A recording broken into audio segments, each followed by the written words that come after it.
Saya adalah orang yang pertama yang belajar di Tanah Besar Singapura pada tahun 50 di Sekolah Melayu Kota Raja. Pada masa itu tidak ada seorang pun anak-anak kampung yang pandai menulis dan membaca. Jadi kami terpaksa berkiau, kata orang. Pengalaman yang mustahil dialami penduduk kota hari ini. Namun, kaitan warisan dengan jati diri dan nilai-nilai murni yang wajar dicontohi mendorong guru pesara berusia 70 tahun ini bersama sekumpulan bekas penduduk Pulau Sekijang Pelepah melestari warisan dan sejarah pulau yang antara lain pernah menjadi latar bagi filem tempatan dan barat. Oleh kerana supaya ini, itulah penghulu Khairan Haji Ahmad tadi dengan anak kampung tadi bersuarat bagaimana kalau kita adakan sekolah. Bangunan sekolah itu didirikan oleh anak-anak kampung itu sendiri. Sekolah berfungsi. Itu tak selesai. Pada 17 hari bulan Januari tahun 1953. Muridnya tak ramai.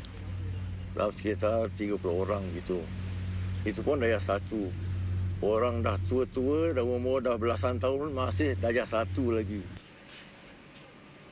Selain contoh kental budaya Melayu bermuafakat dan bergotong royong, saya baru tahu pulau yang dikosongkan selewat-lewatnya tahun 1976 dulu juga pernah menjadi hub kosmopolitan bagi para watan daripada pelusuk dunia Melayu.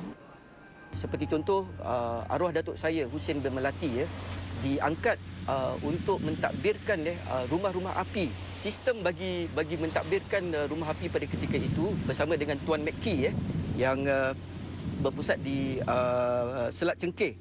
Ambillah wadah-wadah daripada nilai-nilai moral, nilai-nilai dari sudut bagaimana kesantunan, nilai-nilai dari sudut bagaimana mereka melaksanakan kewajipan itu. Orang Melayu bukan bodoh. Orang Melayu malahan dipercayai pada ketika itu. Walaupun dengan pelbagai cabaran yang mereka hadapi, mereka dapat membina sebuah masyarakat yang sangat majmuk dan di masa-masa dan di tahun-tahun yang seterusnya berpandang ke hadapan.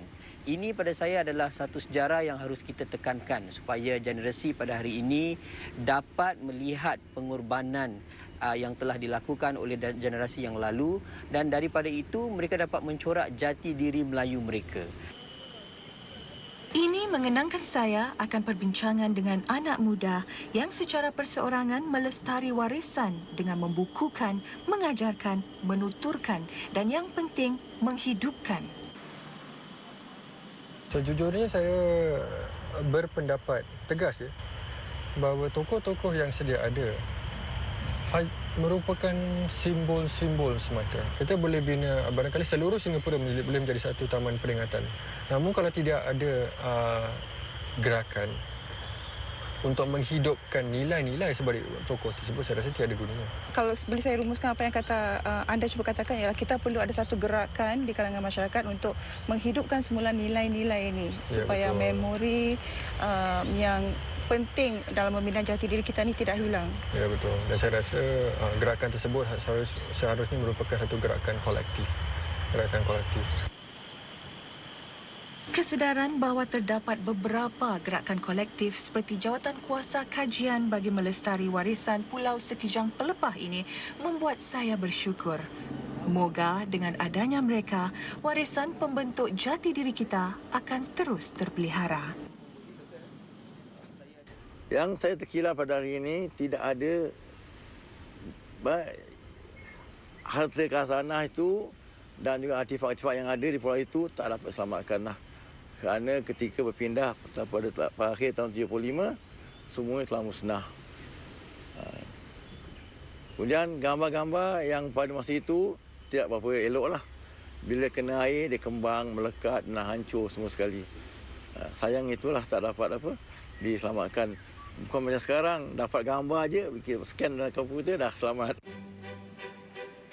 Menurut Lembaga Perpustakaan Negara yang menjalankan usaha mengumpul 5 juta memori menjelang 2015, laman baru singaporememory.sg dan aplikasi telefon bimbit yang akan dilancarkan April ini bukan saja memudahkan usaha mengabadi kenangan tetapi juga menghubungkan semua yang berkongsi. Mereka dapat memuat naikkan gambar yang mereka petik dan pada masa yang sama menggunakan geotag function untuk memberitahu kepada orang ramai di mana mereka berada. Kita tahu bahawa sekarang di zaman moden ini lebih banyak yang lebih mesra dengan fungsi-fungsi teknologi. Jadi kami juga menggunakan fungsi-fungsi ini untuk memudahkan orang ramai untuk membuat sumbangan mereka kepada projek ini. Usaha juga giat dijalankan NLB untuk menarik minat golongan ini bukan sahaja untuk melestari memori sendiri tapi malah membantu mengabadikan kenangan generasi sebelum mereka. Kami telah bekerjasama dengan pihak MOE untuk menyeraikan para pelajar daripada sekolah-sekolah di serata Singapura untuk turut bersama dalam projek ini. Mereka akan terlibat dengan kempen I Remember My School Days atau kami mengingati memori sekolah, zaman persekolahan mereka. Jadi ini adalah sebuah topik yang agak universal. Sayangnya, menurut Cik Nurul, belum ramai masyarakat Melayu yang memanfaatkan projek Memori Singapura. Saya ingin menggalakkan masyarakat Melayu juga turut terlibat dalam projek ini kerana jika kita tidak mendokumentasikan sejarah masyarakat Melayu sendiri, bagaimanakah generasi muda akan mengenali sendiri misalnya bahawa karya-karya seniman agung Allahyarham P. Ramlee sebenarnya bermula di Jalan Ampas iaitu di Singapura sendiri. Kata orang, untuk menghayati, kita perlu mengalami sendiri.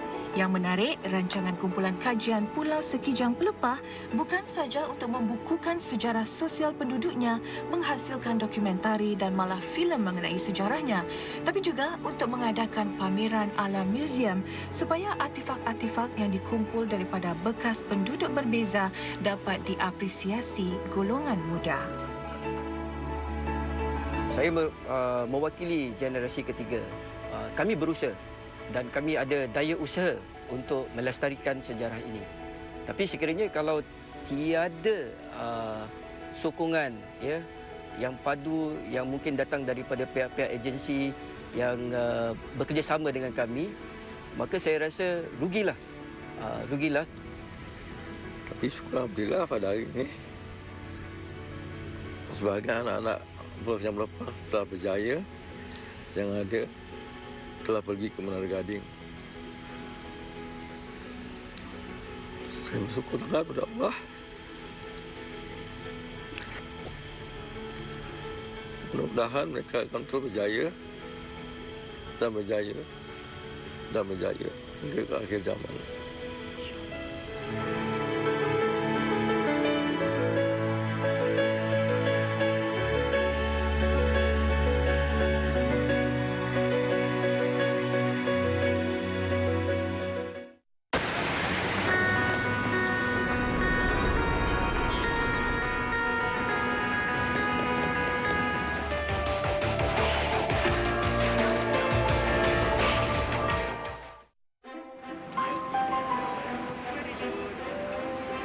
Melihat ketekunan pemuda berusia 27 tahun ini mengabadi memori para peminat bola sepak tempatan menerusi lensa kameranya, terhapus persepsi bahawa warga muda tidak peduli akan warisannya.